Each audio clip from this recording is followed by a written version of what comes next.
The day dawned with a different silence in Lakewood. It wasn't the usual stillness of calm mornings, when Merle Hadley would prepare her tea and listen to the ticking of the old wall clock she'd inherited from her mother. It was a denser silence, as if the air were waiting for something or someone.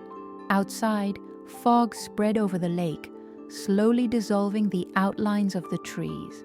Merle, at 68, looked at her reflection in the kitchen mirror as she stirred her tea, deep wrinkles, eyes still alive, but with a glow she'd learned to hide. She hadn't imagined that, before sunset, that glow would unexpectedly return. It was her birthday. Years ago, the date had ceased to be a cause for celebration. Her son, G, would call mechanically when he remembered. Her grandchildren, Octavia and Fletcher, were more faces in old photos than actual presences. But that morning, Merle decided to wear the blue sweater that Frank, her late husband, always said brought out the color of her eyes. Today, at least, I'll feel pretty, she thought, unaware that her choice would become almost a shield. Around noon, as she leafed through an old photo album in the living room, the sound of tires on gravel cut through the silence. She wasn't expecting visitors. Merle closed the album and peeked through the curtain. A black SUV with tinted windows was parked in front of the house. She recognized it immediately. It was G's car. Her heart skipped a beat, jumbled between joy and apprehension. Could it be? But she didn't finish her thought. The door opened before she could stand. Tabitha entered first with a smile that looked almost rehearsed, followed by G and the children, who barely looked up from their phones. "Happy birthday, Mom," G said, in a tone that sounded more like formality. Tabitha held a square box wrapped in shiny gold paper and black ribbon, impeccable, like everything else she displayed. Merle smiled, trying to hide his surprise. "You didn't have to," he said, feeling the warmth of a family moment. Tabitha placed the box on the coffee table and gestured for Merle to open it. Everyone sat down, except Octavia, who was still fiddling with her phone, and Fletcher, who was staring out the window, bored. There was something about G's posture, leaning back on the couch with his arms crossed, that made the air feel colder. Carefully, Merle undid the bow and removed the gold paper. The lid opened with a soft pop, revealing nothing. A dark, deep void that contrasted shine with the wrapping. For a second, she thought it was some kind of half-baked joke, that the real gift was hidden, but it wasn't. It was just an empty box. The laugh came first from Tabitha, dry, short, and full of irony. "We thought it was symbolic, Merle, an empty box. Like certain things in life, you know." G smirked as if approving of the cruelty. Octavia looked up from her phone for a moment, only to laugh along. Fletcher didn't laugh, but he didn't say anything either. The comment hung in the air, as if everyone was waiting for an immediate reaction. Merle, however, remained motionless, staring at the bottom of the box. The sound of laughter seemed to echo within that empty space. Her chest burned, not with shame, but with an unprecedented mix of humiliation and clarity. It was at that moment that something, silently, broke inside her. "You came all the way here. For this?" he asked in a low, almost calm tone. Tabitha shrugged, feigning innocence. "We just wanted to play." "Don't take it too seriously." But the word play sounded like an insult. Merle felt her breathing slow and a strange clarity take over her thoughts. There was no more room for old hurts or tepid excuses. The decision was born there. Frank used to say, "Dignity is the last thing we can let anyone steal from us." Merle remembered that, like finding a compass in a storm. She looked at each of them. Her son with the same defensive look he'd had at 10. Her daughter-in-law with that fake smile that hid contempt. Her grandchildren as distant as strangers. And she realized that none of that would change unless she did. The rest of the visit was brief. Small, feigned conversations barely filled the time until G said they needed to go. When the door closed behind them, Merle stood in the hallway, feeling a silence even thicker than the mornings. But this time, it wasn't the silence of waiting. It was the silence before an irrevocable decision. Then he picked up the landline, the same old slow dial. Model Frank insisted on keeping. He dialed a number he hadn't used in years but still knew by heart. When Robert Fisher answered with his deep, cordial voice, Merle didn't hesitate. "Robert, I need to change my will. Today." Robert Fisher had known Merle since Frank was still alive. He'd seen her in happy moments and in days of mourning, but never with that firm tone he'd heard on the phone. "Sure, Merle. I can come by your house later today. It sounds urgent." She simply replied, "Yes, and it's final." She hung up and, for the first time in years, felt completely in control of what was to come. It wasn't impetuous anger, it was a sharp calm, like a freshly honed blade. 2 hours later, Robert arrived, wearing a dark suit, a leather briefcase, and that clinical look of someone who measures every word. Merle welcomed him into the living room, the same one where, hours earlier, he had been holding an empty box. "Did something happen?" he asked, settling into the armchair. Merle took a deep and recounted everything, every gesture, every laugh, every dismissive word. Robert listened without interrupting, but the slight frown on his brow betrayed indignation. When she finished, he opened the folder and began writing. "You want to change the will completely?" he confirmed. "Completely," Merle replied. "Nothing for G or Tabitha. I want everything to go to charity. And," he paused, looking at Frank's photo on the mantelpiece, "I want to create a scholarship in his name.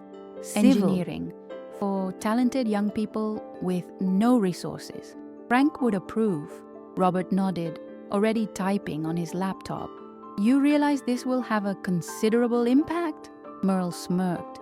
"They have no idea what I have. To them, I'm just a retired teacher who lives alone. They don't know about the lakeside property, the investments, the stocks, nothing." The lawyer looked up. "So that's how you want it?" And she, without hesitation, "Exactly like that." After an hour, everything formalized was ready at the notary's office, but Merle didn't want to stop there. "Robert, I want to sell the land too. I already have a destination for the money." He raised an eyebrow. "Are you going to invest?" "Of a sort. I'm going to buy a house in Santa Barbara. I've seen a few online. I'm going to move there. And Dorothy is coming with me." Hearing his friend's name, Robert smiled. "I think it will be good for you." Dorothy and Merle had been friends since college, when they shared a cramped room, and dreams out of proportion to their bank accounts. Now, Dorothy would be more than company. She would be a living testament to the fact that life, even after years of hardship, could begin again. Merle called her that night. "Would you like to start over with me?" she asked. On the other end of the line, Dorothy laughed with that sound that always reminded her of clinking glasses. "Merle, I'm already packing." But before leaving, there was one last act to perform. "I want to have dinner with G, Tabitha, and the kids. Here at home. Shall we say, special farewell." Robert understood immediately what she intended. "Are you going to tell them everything?" "I am, but not as a confession, as a toast." The lawyer didn't ask any more questions. He knew that Merle, once her mind was made up, wouldn't back down. In the following days, she set the stage. She bought fresh flowers, rearranged the living room, and polished the china she hadn't used since Christmas 2008. It was almost a theater, and she was both the director and the protagonist. Every detail had a purpose. There would be no aggression, no accusations, just facts spoken with the calm of someone who has already won. On the afternoon of the dinner, Merle donned a gray silk suit that Frank loved. She tied her hair in an elegant bun and put on the pearl necklace she'd worn at her son's wedding. By the time the clock struck 7, the lights were adjusted, the table set, and the wine was breathing in the crystal decanter. Yeseko knew that within hours the room would become an emotional minefield. The doorbell sounded as the trigger. Tabitha entered first, more dressed up than usual, followed by G and the kids. "Wow, what a production, Mom," G said, looking around. Merle simply smiled and led them to the table. They chatted about trivialities, weather, traffic, banalities, while the aroma of roast meat filled the air. When dessert arrived, Merle calmly set down his wineglass and said, "I have some news to share." Silence fell immediately. "I sold the lakefront property. I bought a house in Santa Barbara. I'm moving with Dorothy." Tabitha blinked, confused. "Santa Barbara? But what about your life here?" Merle maintained her smile. "My life is coming with me." Then came the final blow. "I've also changed my will. My entire estate will go to charity and the Frank Hadley Scholarship. You won't get anything." For a second, no one moved. Then, the explosion. G raised his voice. Tabitha began accusing him of neglecting their relationship, and he retorted about her ambitions. Octavia and Fletcher, stunned, watched the scene disintegrate before them. Merle simply stood, picked up her glass and said, "Dinner is over. Good night." 2 days after dinner, the Lakewood house was already overflowing with boxes. Dorothy arrived early, bringing energy and a stack of to-do lists. "Let's start with the kitchen, which is always the most boring," she said, rolling up her sleeves. Merle smiled at her lightheartedness, but inside she still felt the weight of having ended her relationship with her son. It wasn't regret, it was a silent mourning for something that had actually died long ago. The moving truck pulled up at 8 in the morning. The men loaded furniture as the lake mist lifted, revealing the calm water that had been the setting for so many of Merle's mornings. She took one last look at the garden Frank had tended, at the porch where they drank coffee, and felt a pang in her chest. Dorothy noticed and pulled her inside. If you look back too much, you lose the courage to move forward. The drive to Santa Barbara took a day and a half. Through the car window, Merle watched the landscape change.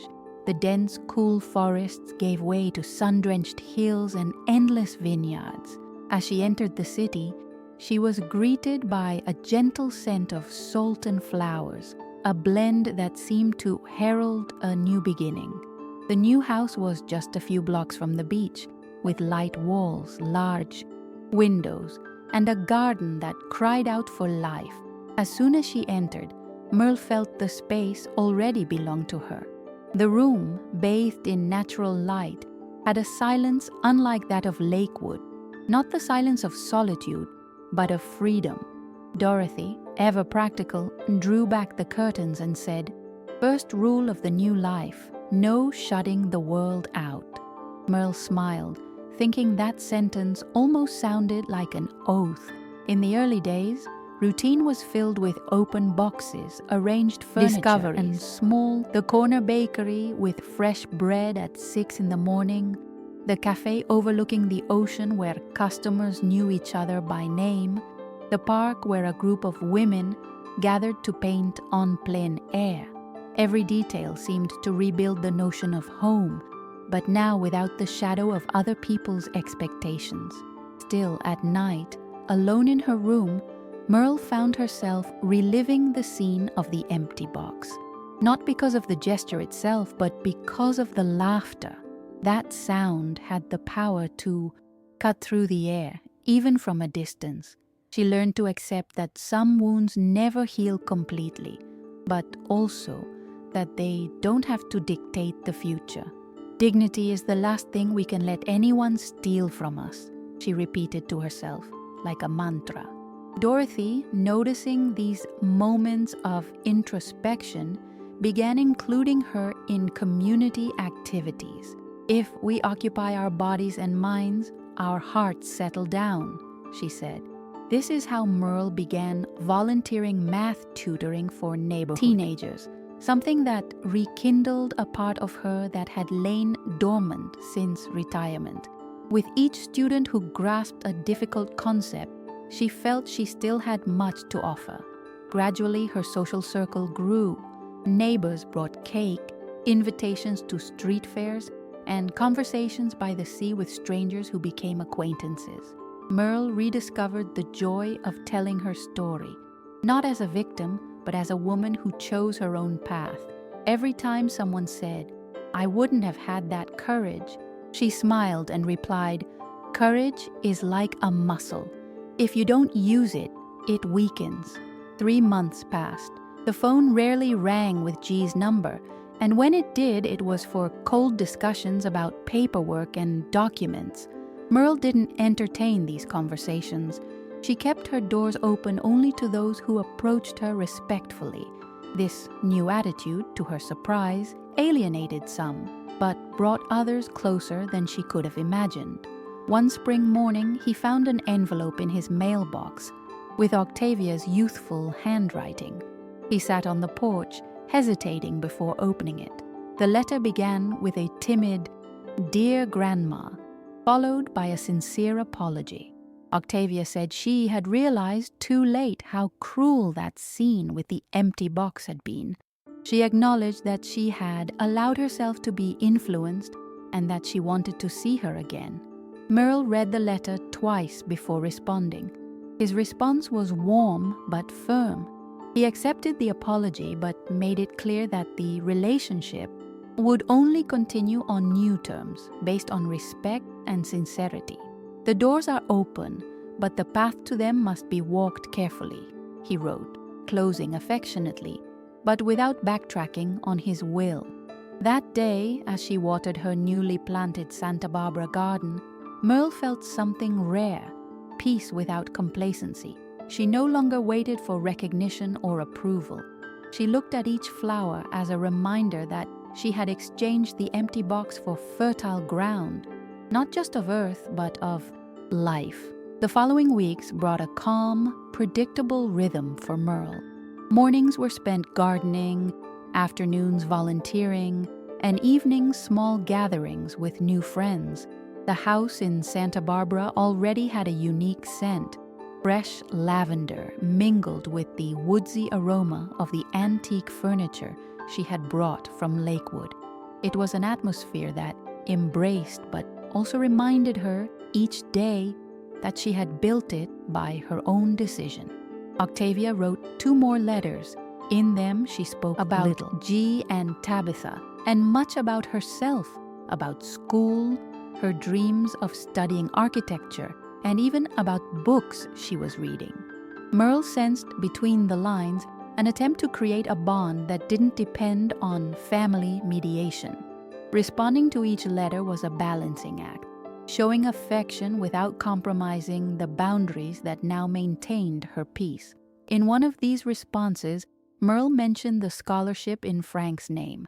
He explained how the first applicants were already applying and how the idea was to open doors for young people who, like Frank at the beginning of his career, had nothing but talent and determination.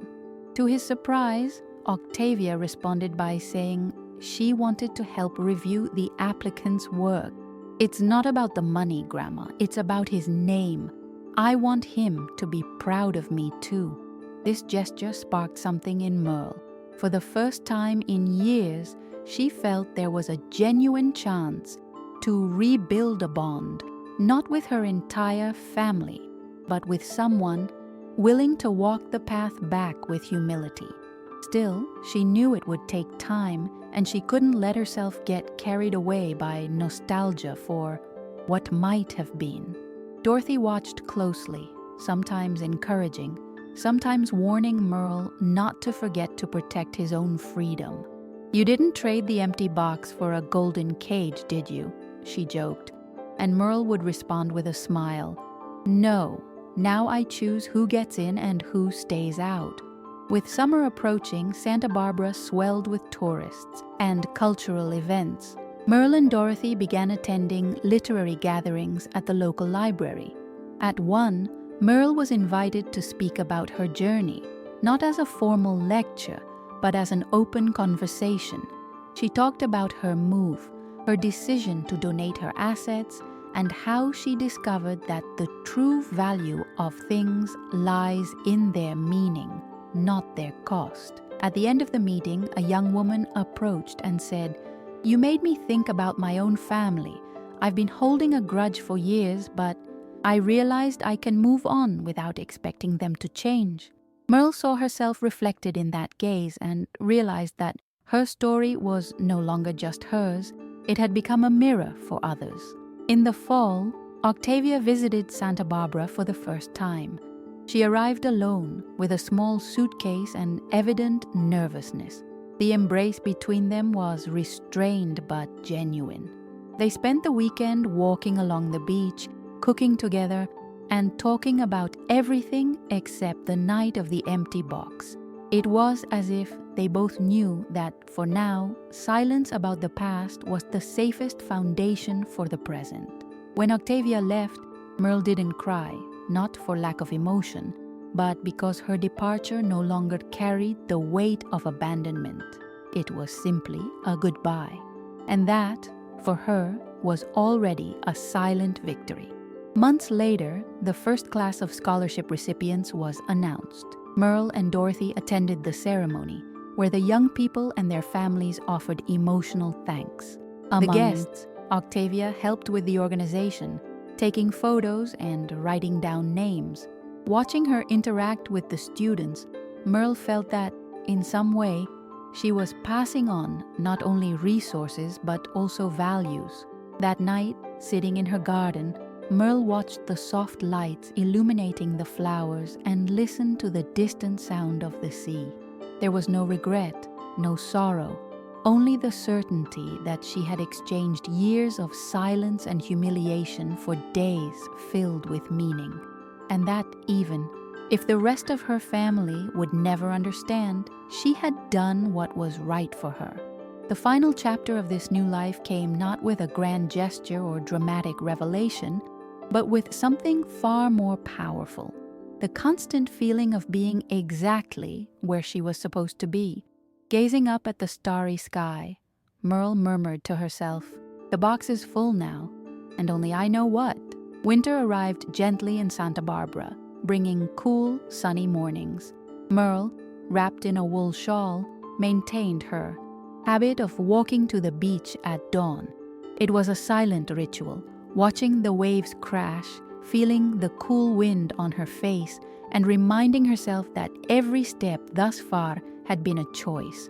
Nothing in her routine was imposed anymore, not schedules, not other people's moods. One day, returning from these walks, she found a note Dorothy had left on her table. "Today is surprise day. Wear something comfortable." That afternoon, Dorothy took her to a pottery studio that had become a meeting place for local artists. Amidst clay-stained hands and laughter, Merle fashioned her first piece, a simple bowl but with a twist. On the bottom, she discreetly engraved a small symbol Frank used to scribble on his notes, a triangle within a circle.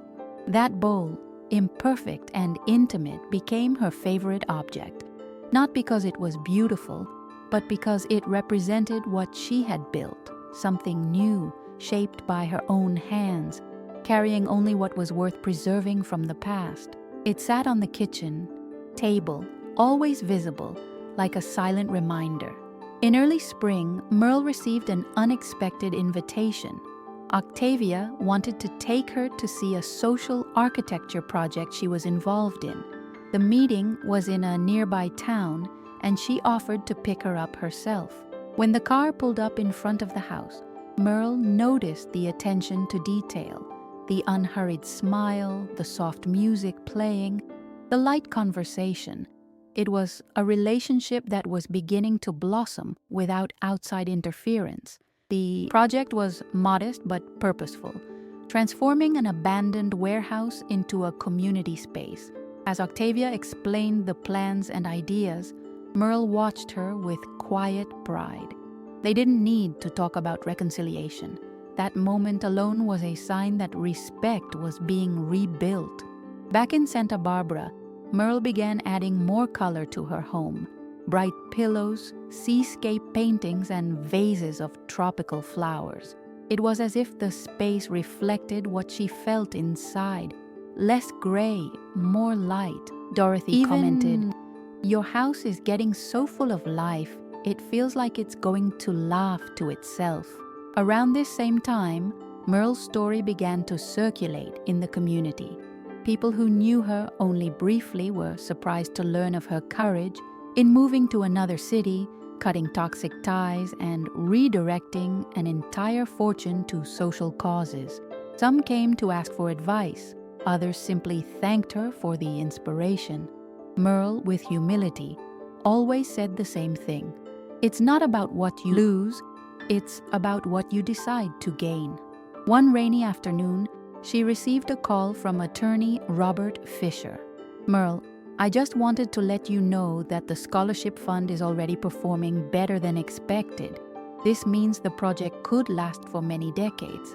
She closed her eyes for a moment, imagining Frank smiling. "Great, Robert. That's exactly what it was created for." By this point, G and Tabitha were no longer trying to contact them. Their silence, once painful, was now merely irrelevant. Merle realized that by cutting off her emotional dependence, she had also freed herself from the weight of expectations. She no longer needed apologies that would never come, nor belated gestures to validate her decision. With summer approaching, Merle and Dorothy hosted a garden dinner to celebrate 1 year since their move. They invited neighbors, friends, and some of the scholarship recipients. It was an evening illuminated by candlelight, laughter, and shared stories. In a moment of pause, Merle discreetly stepped back to survey the scene and realized she was surrounded by people who genuinely wanted to be there. Dorothy approached with 2 glasses of wine and said, "You know, Merle, you've accomplished something rare. You've not only started over, but you've done it your way, without losing who you are." Merle raised her glass, "and without letting them laugh at my dignity again." When everyone had left and the house was quiet, Merle turned off the garden lights and stood in the darkness, listening only to the distant sound of the ocean. She felt the same dense silence she had felt on that birthday in Lakewood, but now it was a full, complete silence. The box was finally full, and inside it was only what she had chosen to put. Her second year in Santa Barbara began with an unusual gift. Dorothy gave her a navy blue journal with the initials MH engraved in gold.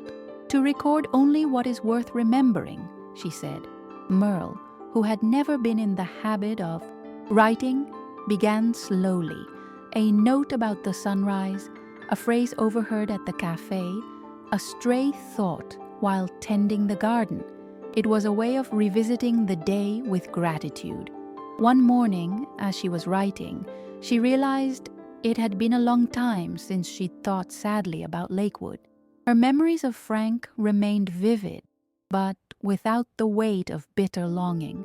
Now they were memories that propelled her, not imprisoned her.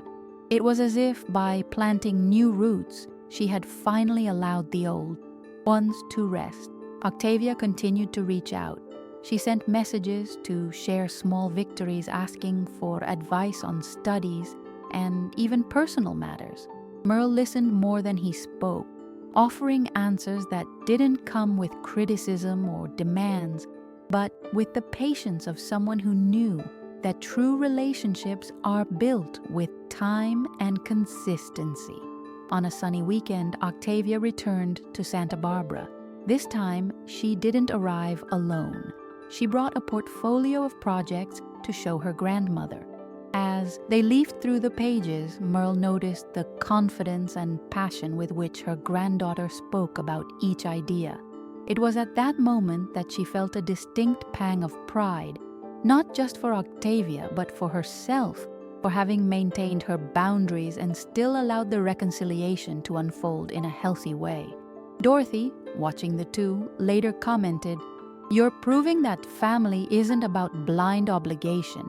It's about choice. It's about mutual respect." Merle agreed. And it's also about knowing that I don't have to give up who I am to keep someone close. As the annual scholarship ceremony approached, Merle was asked to give a speech. She spent days thinking about what to say. On stage, in front of young people and their families, she spoke about dignity, independence, and how sometimes the greatest demonstration of self-love is knowing how to say no. She explained, without harsh details, that her life had changed because of an empty gift, and that, from that moment on, she decided to fill it only with things of real value. The audience responded with long, heartfelt applause. Some approached afterward to thank him for his kind words, others to share their own stories. Merle realized that, unintentionally, he had become a beacon of courage for many who needed a push to change. When she returned home that night, she found a small envelope on her doorstep. Inside was a card written by Octavia. "Thank you for teaching me that love and respect go hand in hand. Want you to know that if I ever have children, I will tell them who Frank Hadley was and how my grandmother showed me the meaning of integrity." Merle held the card for a few minutes before slipping it into her journal. The next day, she decided to do something she'd been putting off. She went to an antique store and bought a small wooden box with delicate carvings around the edges. She took it home, placed it on the living room shelf, and inside was a single note to remind us that everything that matters fits here if we choose well. She smiled to herself, aware that this was her silent response to the empty box from years ago. As the months passed, the box filled, not with expensive objects, but with mementos. Octavia's first letter, a photo of Dorothy in the garden, a dried petal from the first flower she planted in Santa Barbara, a napkin signed by the first scholarship recipients. It was a treasure chest of meaning, and each item represented a victory won in its own time. 1. Summer afternoon, sitting on the porch with Dorothy, Merle looked out to sea and said, "You know, I think I finally understand. I didn't need an apology from everyone to move on. I just needed to apologize to myself for waiting so long." Dorothy nodded, touching her shoulder. "And that's the hardest apology to give." By the time her third year in Santa Barbara began, Merle knew her life had been irreversibly transformed. It wasn't just about moving away from what was hurting her, but about creating something good in its place. As she entered the house, the afternoon sun illuminated the wooden box on the shelf. She ran her hand over the lid and, with a serene smile, murmured, "Now it's full." Merle's routine in Santa Barbara had acquired such a natural harmony that she sometimes forgot that this life was the result of a radical decision. Walking through the Saturday market, choosing fresh fruit, stopping to chat with vendors who already called her by name, all of this seemed simple, but it was loaded with meaning. Each small gesture represented the freedom to live without the burden of justifying herself. One day, upon returning from the market, he found a white envelope with formal handwriting at his gate. It was a letter from one of the first scholarship recipients, now a civil engineer. "Without your help, I would never have made it this far," it read. "I will carry the name Frank Hadley with pride, and I promise to help others as you did for me." As he finished reading, Merle felt a warmth in his chest. It was living proof that his legacy was already in motion. Dorothy, upon hearing about the letter, suggested something. "You should make a mural with these messages. That way, every day you can remember it was worth it." Merle liked the idea. He bought a large frame and began filling it with letters, photos, and clippings. Little by little, the living room wall transformed into a mosaic of stories, each connected in some way to his choice from 3 years ago. It was during this process that Merle realized something curious. The empty Lakewood box no longer appeared in his thoughts as a pain, but as a landmark. That moment freed me. he confided to Dorothy. Maybe they meant to hurt me, but they ended up giving me the key to escape an invisible prison. The following spring, Octavia called to announce some news. She had landed an internship at a renowned architecture firm. "I want you to be the first to know," she said, with a genuine excitement that Merle's heart. They agreed to celebrate together that weekend. And this time, there was no hesitation or tension, just the joy of sharing an achievement. The reunion was simple, at the seaside cafe Merle loved. Octavia arrived with flowers and a wide smile. They talked for hours, exchanging stories and plans. Merle realized that, although her granddaughter had inherited traits from her father, she possessed an independence that wouldn't be shaped by past resentments.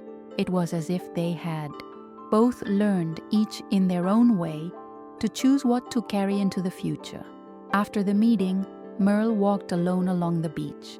The cool sand beneath her feet and the constant sound of the waves reminded her that life, like the sea, has tides. Some bring, some take. And that true balance lies in accepting this movement without trying to control every wave. On the following birthday, Dorothy organized a surprise. She gathered her friends from Santa Barbara and some of the scholarship students for a garden party.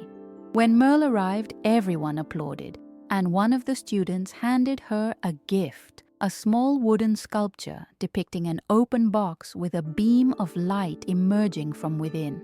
To remind us that you taught us that we can always fill our own box. Merle was speechless. She hugged the gift as if it were fragile, but in truth it was she who felt a kind of fragility, the kind that comes when we're deeply touched.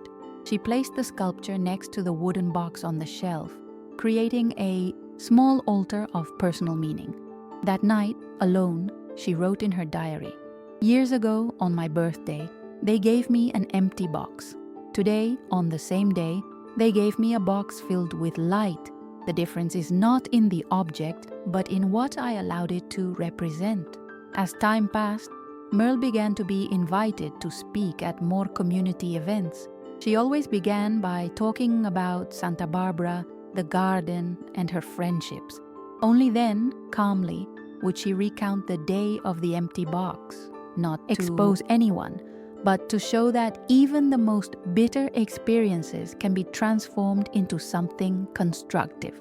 At the end of each speech, she left a message that became her signature. "Don't wait for life to fill your box.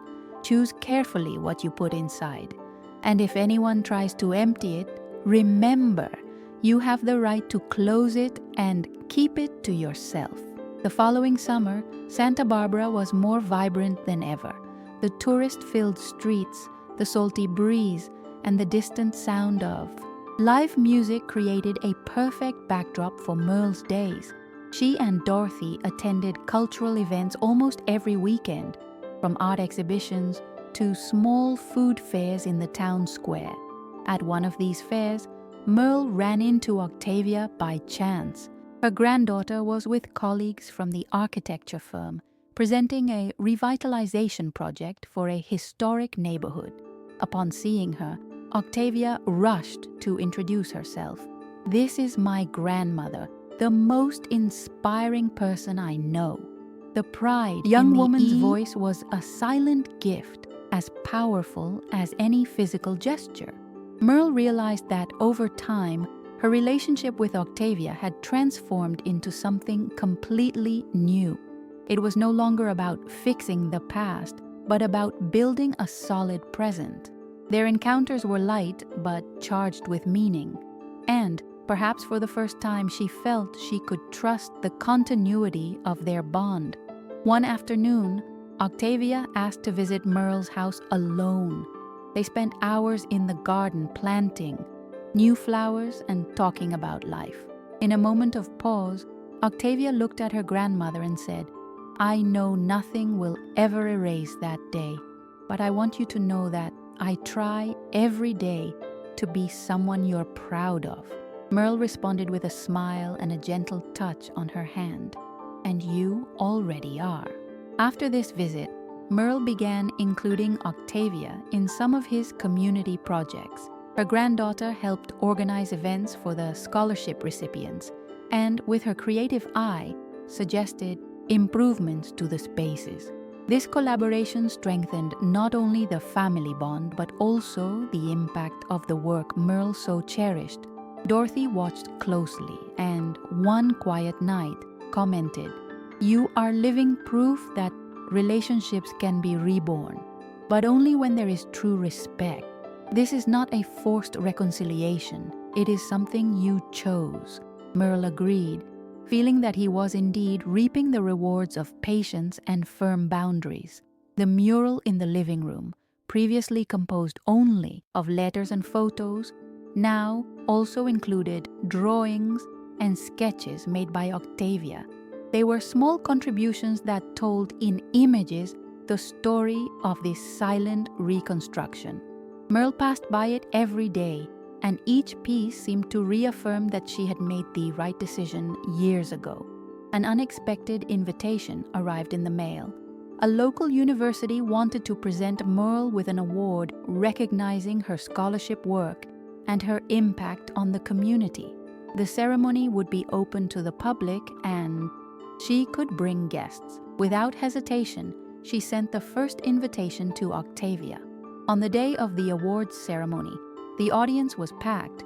Dorothy, sitting in the front row, beamed with pride. Octavia, nearby, discreetly held her grandmother's hand. When Merle took the stage to accept the award, she spoke about how life can change in a single moment and how choosing to react with dignity defines the entire journey that follows.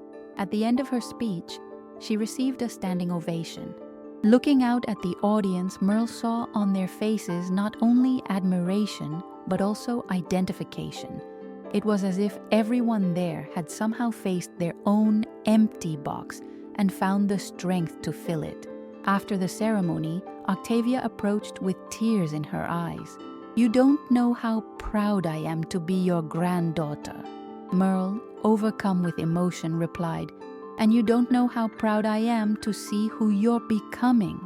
It wasn't just an exchange of words, it was a silent pact to continue, nurturing their relationship with care. That night, back home, Merle placed the award on the shelf next to the wooden box and the small sculpture. Looking at them together, she realized that each represented a different chapter of her journey: emptiness, light, and recognition, and all, in some way, were full. Autumn arrived, bringing cooler weather and golden lights over Santa Barbara. Merle loved this season.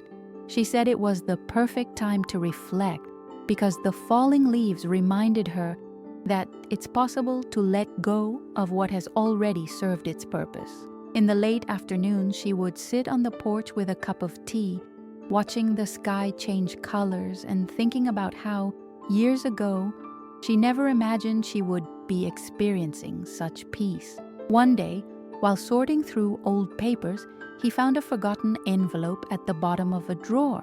It was an unsent letter, written shortly after the humiliation of the empty box. It contained harsh words for G and Tabitha, words that never reached their destination. Merle read it carefully and, upon finishing, smiled slightly, not with pleasure, but with relief that he hadn't let his anger consume him. Instead of destroying the letter, she decided to put it in the wooden box. "Part of the story," she murmured. "After all, even bitter chapters deserve a place as long as they don't take up all the space." This attitude symbolized for her that sorrows could exist without ruling her life. Octavia continued to be present, helping with projects and bringing new ideas. At a scholarship meeting, she suggested creating a mentoring program between veteran and new scholarship recipients. Merle loved the idea, and as they discussed details, she realized that her granddaughter was becoming not just a participant, but a moral heir to that legacy. Dorothy, ever perceptive, commented one afternoon, "Funny how life turns around. That empty box ended up bringing people closer to you, people who really matter. Merle agreed. Yeah, guess it was never completely empty. It just needed me to see what I could put inside. The following week, Merle received an invitation to speak at a conference on education and social impact. The event was in another city, but she accepted without hesitation. She took Octavia with her, not just as a companion, but as a co-author of part of the project. They took the stage together, and for the first time, Merle introduced someone as her work partner, and not just as family. The presentation was a success. At the end, a young woman in the audience asked, "What motivated you to create something so lasting?" Merle replied, "An empty gift and the knowledge that I would never again allow anyone to define my worth." The answer drew applause and made Octavia smile proudly. Back in Santa Barbara, there was a small celebration in the garden. Friends, neighbors, and scholarship recipients gathered to share food and stories. In the middle of the night, Merle looked around and realized that this circle of people represented the exact opposite of the isolation he felt in Lakewood. It was a community built by choice, not obligation. In a moment of silence, he stepped away and walked to the living room shelf. He ran his hand over the wooden box, the sculpture, and the award. He felt the light weight of each, as if they were pieces of a puzzle finally complete. Dorothy approached and asked, "What are you thinking about?" Merle replied, "That there is no gift more precious than the life we build after saying enough is enough." That night, before going to sleep, he wrote in his journal, "Freedom didn't come the day they walked out the door. It came the day I realized I didn't have to let them in anymore." As he closed the journal, he felt a deep tranquility, as if he had closed a chapter that no longer needed to be revisited. The following months passed with the serenity of a steady tide. Octavia's visits were frequent and uncomplicated. The volunteer tutoring continued to inspire, and Dorothy remained the foundation of conversation, laughter, and companionship. Merle knew he didn't need anything grand to validate his choice. The simple fact of waking up in peace was proof enough. As winter arrived again, Merle realized her life had entered a healthy cycle. It wasn't made of extreme highs and lows, but of constancy, purpose, and genuine affection. And deep down, she knew this was true overcoming. Not a grand finale, but the sum of quiet days that, together, form a lifetime of dignity. In early spring, Merle received an unexpected proposal to turn the story of the scholarship into a short documentary for local television. The idea was to show how an act of generosity could change lives. She hesitated for a moment, but Dorothy encouraged her. "This is one more way to fill your box, Merle." Filming began in her garden. The crew filmed Merle tending to the plants, walking along the beach, and interacting with the scholarship recipients. In each take, she spoke calmly, without exaggeration, demonstrating that her strength came from conscious choices, not impulsive actions. In one of the interviews, the reporter asked, "If you could go back in time and avoid that day of the empty box, would you do it?" Merle was silent for a few seconds, looking into the camera. "No, because that's when I discovered that life is too short to wait for recognition from those who don't know how to give it. I prefer to be surrounded by those who understand the value of what I carry." The documentary aired on a Friday night. The next day, Merle woke up to a mailbox full of letters and notes from people who identified with her story. Some said they'd finally found the courage to cut ties that hurt them. Others thanked her for showing them it's never too late to start over. Among the messages, there was one that caught his attention. A simple card with no sender, just the phrase, "Now I understand." Merle didn't know who had written it, but he didn't have to think long to suspect it. Instead of searching for answers, he placed the card in the wooden box, because some stories don't need a sequel to make sense. Not long after, the annual scholarship ceremony arrived. This year, Merle asked Octavia to deliver the keynote address. Her granddaughter spoke about architecture, about building safe spaces, and how this also applies to human relationships. "My grandmother taught me that we can choose who we invite into our walls," she said, moving everyone in attendance. At the end of the ceremony, Merle was surprised by a tribute. One of the scholarship recipients had painted a picture of an open box facing the sea with flowers emerging. "For you who showed us that life can be rearranged like a garden," said the young artist. The gift went straight to the living room wall, completing the mural. With summer approaching, Merle and Dorothy decided to host one last big dinner before a break in activities. They invited everyone who had become part of the journey: neighbors, scholarship recipients, friends from the community, and, of course, Octavia. It was an evening of laughter, music, and conversation outdoors, illuminated by small lights strung in the trees. During dinner, Dorothy raised a toast to the woman who turned an insult into a legacy. Everyone raised their glasses, and Merle, moved, simply replied, "To the life we choose to live." The moment remained etched in everyone's memory as more than a celebration. It was an assertion of independence. The next day, Merle woke early and walked alone to the beach. The sun was rising slowly, turning the sea golden. She took with her the ceramic bowl she had made years before, with Frank's symbol engraved on the bottom. She placed it in the sand, let the tide fill it, and then carried it back home. "Now it's full too," she murmured. Upon entering, she looked at the shelf with the wooden box, the light sculpture, the award, and the new painting. All these objects told a story, but none of them defined who she was.